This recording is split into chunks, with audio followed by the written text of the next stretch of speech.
mentioned there's thousands of spirit worshippers in only different societies of spirit worshippers in this world. But he says we are the elite. We know the real truth about the Master and his angels. The Master's grain plane for harvesting the nations, for harvesting the multitudes of the earth into his cause, just before the close of the great controversy between the forces of good and evil. So we continued, after we expressed ourselves that we're deeply interested to know more about the activities of spirits. And he said it's going to be done in a unique manner. This grain plane is going to take people are going to eat the stuff. Because he says spirits, demon spirits, will declare themselves to be inhabitants of far distant planets in the galaxies that are coming to warn the inhabitants of planet Earth of the impending destruction of the planet, unless something seriously proper is done to avoid it.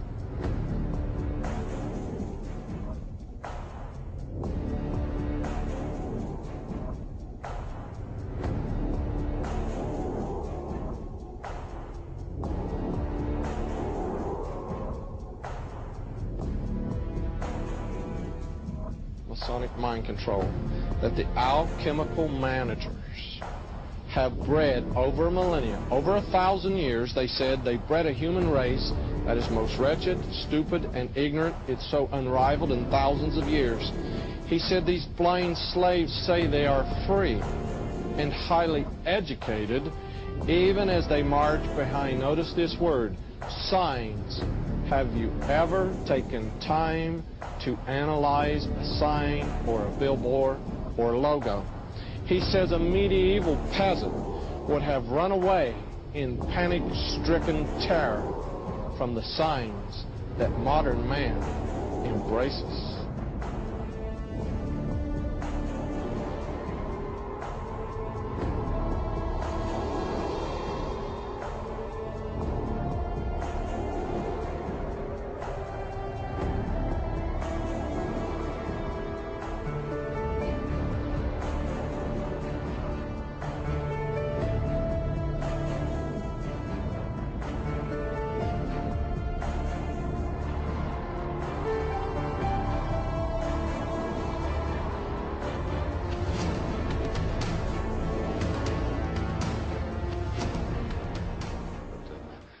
Once you know the vowels.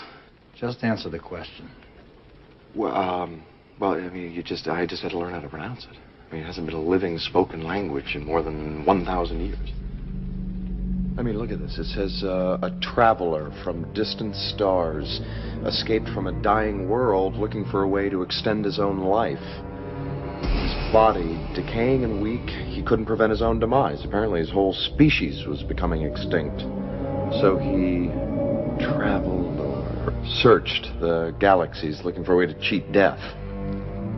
And, look here. He came to a world rich with life, where he encountered a primitive race, humans. A species which, with all his powers and knowledge, he could maintain indefinitely. He realized within a human body he had a chance for a new life. Now, he apparently found a young boy. It says, as the frightened villagers ran, night became day. Curious and without fear, he walked towards the light. Ra took him and possessed his body like some kind of a parasite looking for a host. And inhabiting this human form, he appointed himself ruler. He used the Stargate to bring thousands of people here to this planet as workers for the mines, just like the one we saw. This mineral is clearly the building block of all his technology. With this, he can sustain eternal life. Now, something happened, where is it, back on Earth? A rebellion or uprising, and the Stargate was buried there. Fearful of a rebellion here, Ra outlawed reading and writing. He didn't want the people to remember the truth.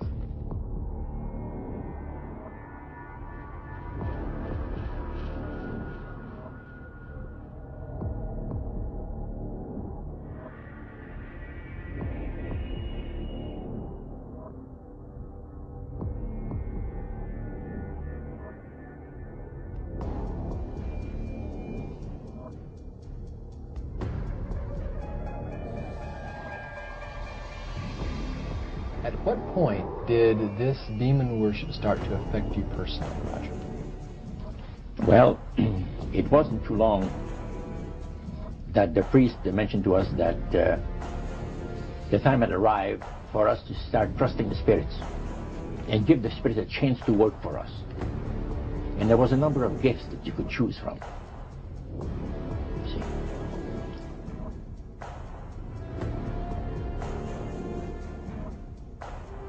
Americans are asking, why do they hate us? They hate what they see right here in this chamber.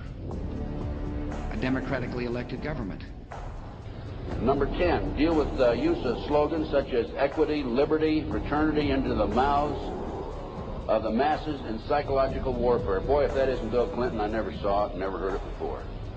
That man is unbelievable. As former Congressman Denemeyer describes him, he's a draft-dodging, womanizing, pathological liar, and he certainly fits into item number 10.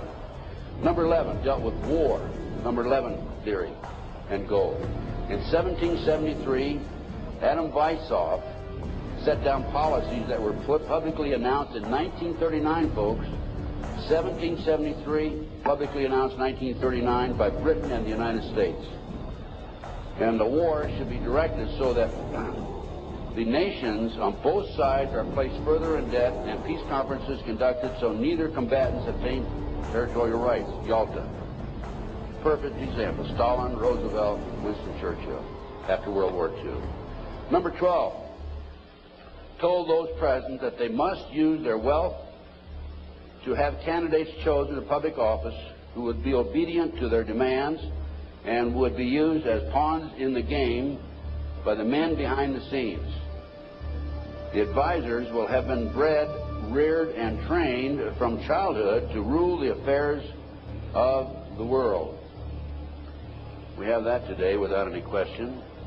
The men behind the scenes. Number 13, control the press.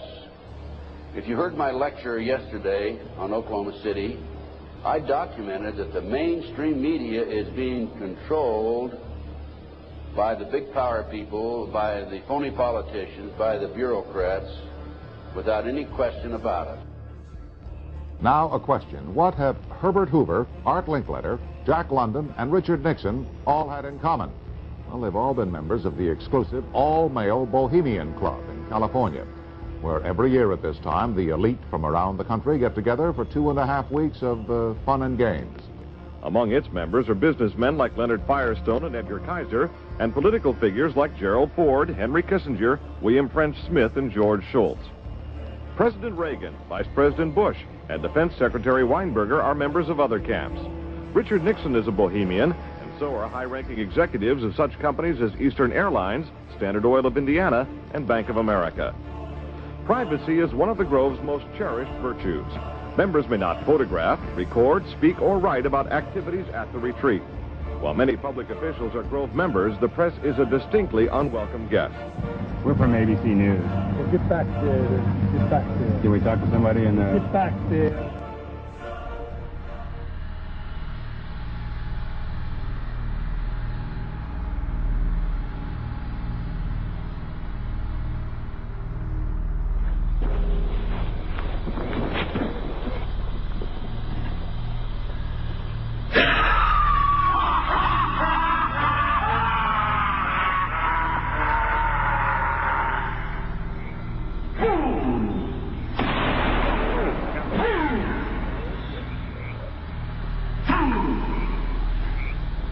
When will he learn that me he cannot slay?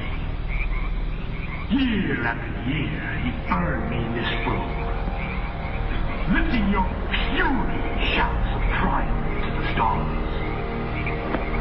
Lifting your puny shouts of triumph.